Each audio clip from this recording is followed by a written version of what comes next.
Okay. Hi everybody. I like to watch the knife videos on YouTube, and I try to look for knives that I've got. And a lot of times I can find knives that I've already got, and sometimes I can't. So I thought that I would try to do some videos on knives that I've got that I haven't been able to find videos on, and they might be of interest or use to some other people. Now, the knife I've got today is called a Bianchi Nighthawk. Bianchi is a maker of gun leather, holsters. If you're a shooter, you've probably heard of Bianchi. The Bianchi Cup is a shooting match they started. If you haven't, that's what they do. They make gun holsters, leather, and things like that. So any knife that Bianchi markets you expect would have a really nice holster, and this knife, in my opinion, does. It has the Bianchi marking on the back, 855. It's got the model Nighthawk on it and their little logo. It has 3 tie-down locations on the knife. It has a pouch for a stone on the front, which it has inside. Overall, it's a really nicely made sheath. The edges are finished really nice, and it just has that feeling of something that's made really well. My understanding is that these knives were made by I-Brand in Germany. You see most of their knives now as Stockmans and Congress patterns and little slip joints. But apparently they did make some bigger knives and things. Now the knife is about 10.5 inches overall length, with the blade being about 6 inches long. So it's not too big a knife, but it's not too small. It has the Bianchi Nighthawk logo on it and the Bianchi logo. Now, something that you probably can't see, it has 1330 here at the base of the blade, and I'm thinking that that's a model number, but I'm not for sure. Or maybe it could be they could have been numbered, and it could be a serial number.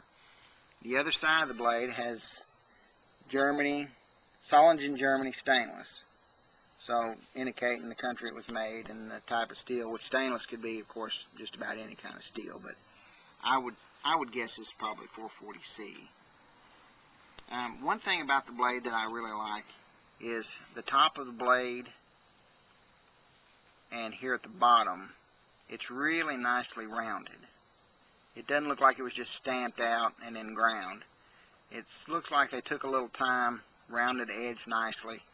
If you hold the knife like this to do some fine work and you wrap your finger around the guard, it's really comfortable.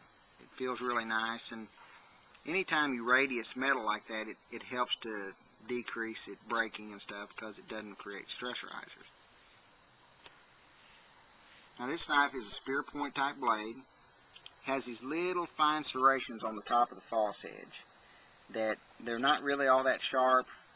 They might work pretty well on rope or something, but I wouldn't think they'd be too much for anything. They don't hurt anything, but I don't think they'd be, you could count them to cut a whole lot. But they don't really get in the way.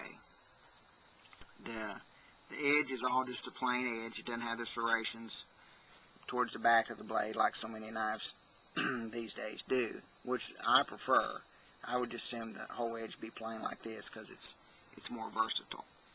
It does have a double guard. It has the holes here in the front. I guess you could use those to maybe lash it to a spear, or probably more accurately used for a lanyard. I wouldn't recommend tying a knife to a spear or anything like that.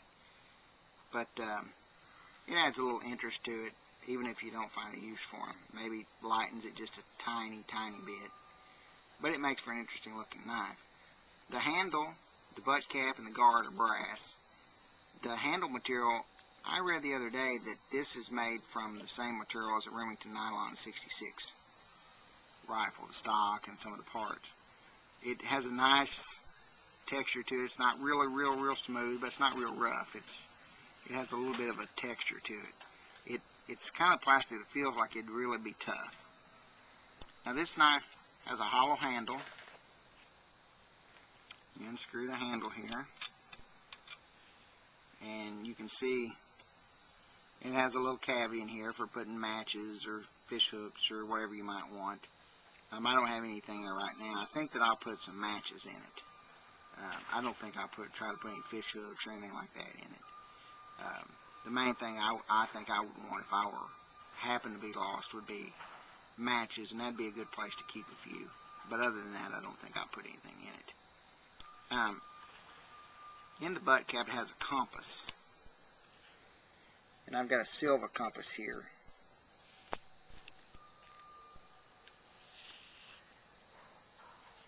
And you can see they point pretty close to the same direction. So I think it's a pretty decent little compass.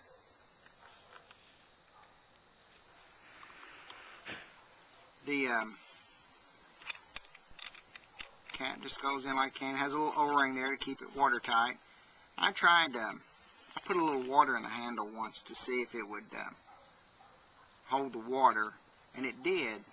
So I think it's probably pretty watertight. I could have, I guess, just closed the handle up and set it in a bucket of water for a couple of days, see if it had any water in it. But I thought the quickest way to be able to try that. It seemed like a pretty nicely made knife. I think that I saw one of these years ago that was branded under the I brand. It had the top, didn't have a top guard, and was a little bit longer.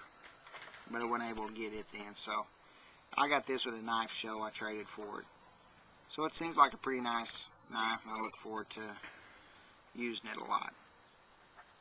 That's all I have on the Bianchi Nighthawk II. Thank you.